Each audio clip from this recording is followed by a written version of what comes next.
Coneixes la banda sonora de la Serra de Prades? Sabies que hi ha un vi que recull tots aquests sons? Et presento els Sons de Prades, de Família Torres. Es diu Sons i s'esforça en recollir-los.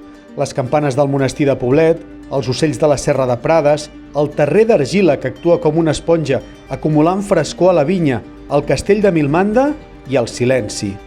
Els Sons de Prades prové de les vinyes joves de Chardonnay que envolten la finca. Els monjos del Cister possiblement les havien plantat fa centenars d'anys. S'adapten a la conca perquè la serra frena la influència marítima i fa que el clima sigui més aviat continental.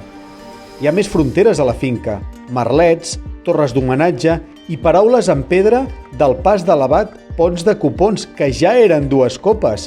Història líquida, sofisticat, complex, glamurós, surt per una mica més de 25 euros amb el segell de Família Torres i l'encant secret de la Conca de Barberà.